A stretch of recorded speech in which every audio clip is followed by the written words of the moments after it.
Hey guys, Nerdy Perkins here, coming to you with a review of chapter 1053. So, first off, there are going to be spoilers, like right off the bat, spoilers. Just read the chapter and then come back and you can get my opinion. If you want to hear my opinion on 1052, I have already done a review, and I posted a little bit ago before I had a decent amount of subscribers. So if you want to hear that, I think I had some good points I made in there too. But if you also go back and watch that, you'll see that I kind of made certain statements, and we get an unsurprising announcement that it appears that there are new emperors announced. And I thought it was a pretty solid lock, but my brother my brother came in and was like, yes, I look at this cover and these are going to be the four new emperors, not Pone Goat, though Pone Goat would make a good Yonko, I think. He gets my vote. But he's saying Luffy, Blackbeard, Buggy, and Shanks, which I have no idea why he got Buggy from it. And, I have come to regret said statements now. They're, I may have been told by, I think, there's definitely my brother and a person named Zave on the One Piece Trading Card Game Discord. I think it was Zave. If it wasn't, I'll look back and I'll make a correction. But I'm pretty sure I told them I would call them out, or I would shout them out in this video if the inevitable happened, and it did. And yeah, I'll be back in I'll be back in a second. But hi. Yeah, so I kind of said it would be just so stupid if Buggy the Clown ended up being, being a Yonko, and yeah. So I said, well, I told my brother, well, I said it was stupid, so I gotta look a little stupid, don't I? Obviously, the big reveal of the chapter is that the four Yonko are these four guys, and I even love. Sorry, I just put it down, but I love that I can just pop it up. I'll just pop it up. The layout of the four guys on that volume cover are literally the same layouts. So you have the upper part is Buggy and Shanks, and the lower part is Blackbeard and Luffy. I love the picture for Luffy's wanted poster, just because I'm imagining the CP0 agent dying on the floor, and he's just like, snap the picture. And just gets sent over. And just to jump right in, so the first thing we see is that the communication between the Gorosei and the Marines, and it appears there's been some kind of breakdown where you have that particular picture going out, and they wanted the D to be removed from the names, or at least Luffy's name, it sounds like. And it sounds like somewhere either CP0 made a mistake, or just random theory that I've thought that the CP7 agents that have been working in CP0, I think they may have ulterior motives. I was surprised when Lucci was revealed as a CP0 agent, to be completely honest. But it makes sense. He likes killing. You give him a license to kill, he'll take it. But I think there might be more going on there, and this is one of those hints where, either CP0 just completely messed up, or there's something more going on, and maybe they purposefully, disseminated the information the way that they did. But who knows? We'll have to wait and see. Morgans continues to be the best bird in the entire story. I love him. He's one of my favorite additions that Oda has done. He's 10 out of 10. Perfect. Every moment of him, I love. It's great. I also think we see a large poster of Sabo in the background of one of the panels of people reacting around the world. So, just making us wonder even more, what happened to Sabo? Seriously, Oda, can you tell us what happened to Sabo? I would like to know, please. Please don't do Ace 2.0. I mean, it's fine. I'm very curious to see Like that is definitely one of the better tension builders that Oda has kind of just left hanging there. And it's pretty good. Like I said, I have to admit, I do like it, and it does make me want, and it does make me excited to get out of Wano and see the greater state of the world. Yeah, so we have the bounty reveals. It's 3 billion bounties each.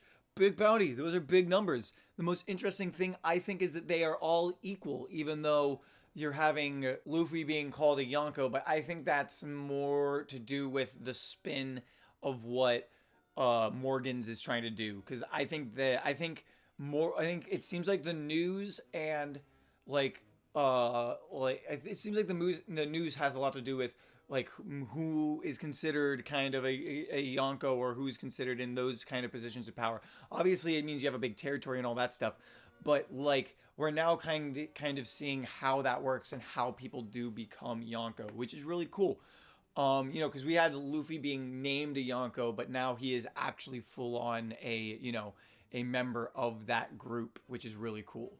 Jembe being crew grandpa or like great uncle, perfect. I love it. It's great.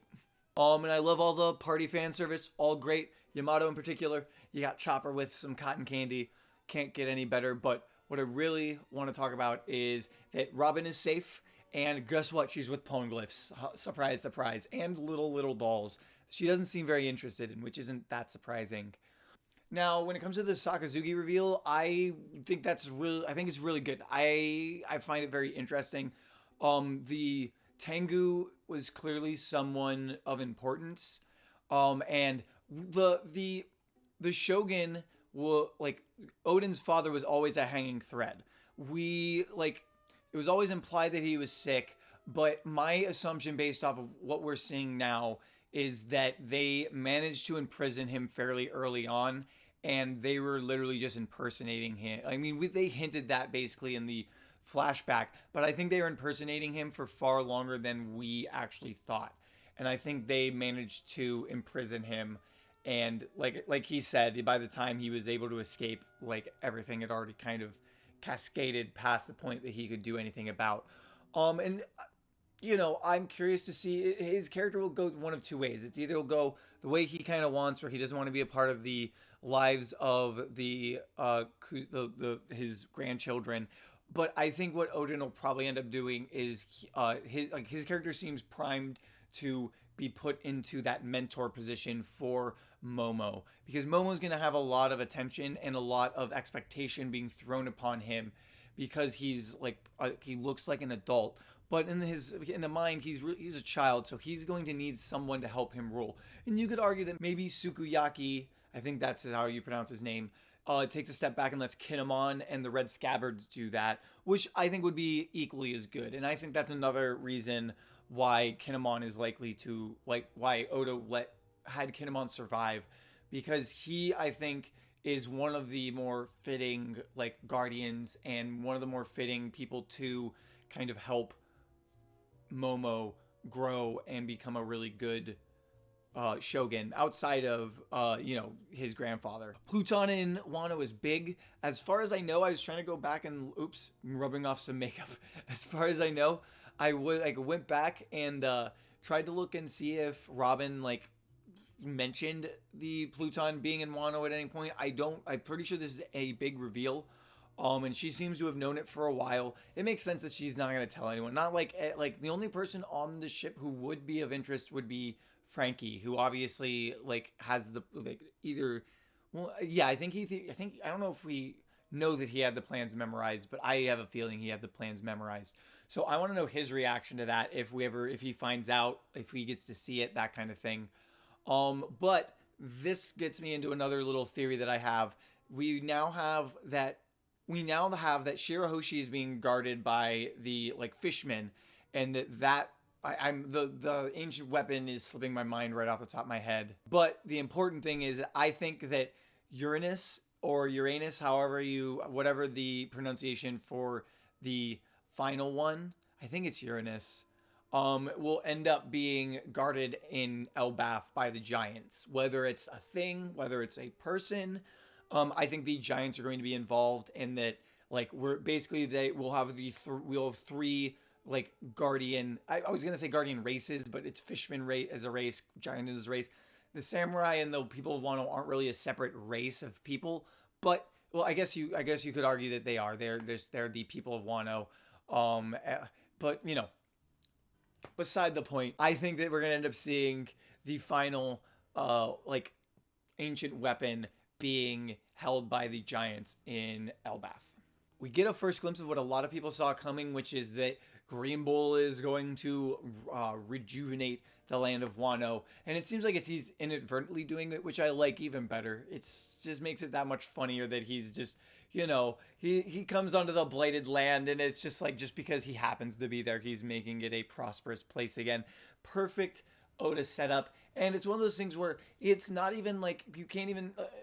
It's not even something you could complain about. It's not like, or not even complain. It's something that was very clear, like that Oda set up because he has him with his he had him talk about not needing to eat, and people assumed he might have a plant power. Very easy deduction. It's perfect Oda storytelling. I love it, and it works perfectly. Sorry if my makeup is falling apart. We return to Udon Prison, where apparently they have locked up Queen, King, and the other, it looks like other Kaido minions who did not decide to side with the people of Wano. My assumption is anyone who changed sides during the fight is likely invited to not be in prison, or they I imagine there is some setup where like I said, the bad guys are likely in here. And things aren't going well for them. They are getting drained of their life force by Green Bull, which is impressive. And he's definitely Sakazuki simp. He definitely very much likes Akainu, because he talks about him a lot. And and I like Green Bull's design, a lot more youthful, and he seems to be leaning more antagonistic, which is actually pretty good, because basically we're replacing Akainu with him, and then we replaced our Aokiji with Fujitora, and we keep our wonderful Kizaru in the middle. Ah, yes, just not caring. He'll just always stay there and be there to kick X Drake in the face. And it seems like he's going to be attacking our heroes. So a classic. It seems very it's a classic Oda ending of arc where a big bad now is coming in and threatening. My guess would be you have the people of Wano, particularly the samurai, now that they've had a little bit of time to rest up. They're likely going to jump in and protect their saviors, would be my guess. That's about as far as I would go. We'll have to see where it goes from there. And we see that we get just more great paneling, great shots. We see that Luffy's kind of maintaining some of his more cartoony powers with the eyes popping out, and it seems like it can stretch even better. I have a feeling that it'll be very curious to see in the next few as we move on how much this awakening has affected his powers overall. I think that'll be one of the really fun things to have kind of happening, and I wouldn't be surprised if that's also something that Oda is taking the time in the break to kind of look at and plan out, that kind of thing. Well, and then we get the big panel of everyone celebrating. We get Carrot, we get all the shots, and my favorite little shot is there's just the one little panel, and you just see Kinemon and his wife just cheersing, and it's just perfect. I love it so much. It was just like I said, that made me I teared up when I first read that. I literally was starting to cry, because it's I think that entire celebration with the fireworks going off in the background is a well deserved moment that Oda has very much earned, in my opinion, at least. Oh, and the most important thing, my boy Hamlet's okay. He's fine. He's all right. He's Team Tama. He's with her all the way. We love it.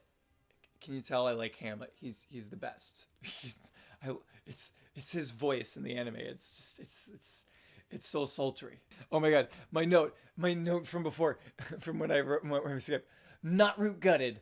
Let's go. I like the Law and Kid crew celebrating. Very cute. Very awesome. And then the big reveal that I already talked about. We have our new 4 Yonko.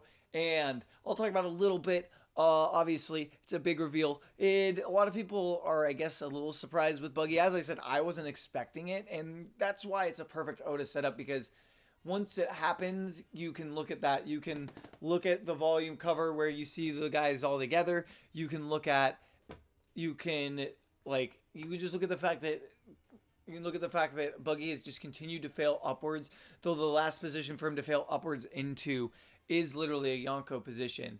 Obviously, the most interesting thing is going to be how he got placed into that position. My assumption would be he has built up enough of a force under him that, like the Marines trying to take him out didn't go very well, and we might see that maybe more of the warlords are captured as well in some way. Though I doubt that. I have a feeling most of the warlords would have broken out, and it's probably that Buggy's positioned in the new world, and you have him with a big group, because not a lot of the other places kind of fit the criteria of Yonko as well as Buggy. And he kind of he does have that like weird opposite of Luffy charisma, where he seems to be able to kind of just bluff his way into like having a huge crew, which is funny, and it's a great gag. And as I said, I didn't expect it. As you can see, I pay the price, and a great chapter from Oda. It's another classic to end a arc, and I'm super excited. I'm chomping at the bit to get back into the series. It's been, luckily I've been kind of like diving deep into the One Piece trading card game, so that's kind of distracted me. But once we get back into it, I'm gonna probably do. I don't know if I'll do live reactions like on Twitch or like on YouTube, like literally live.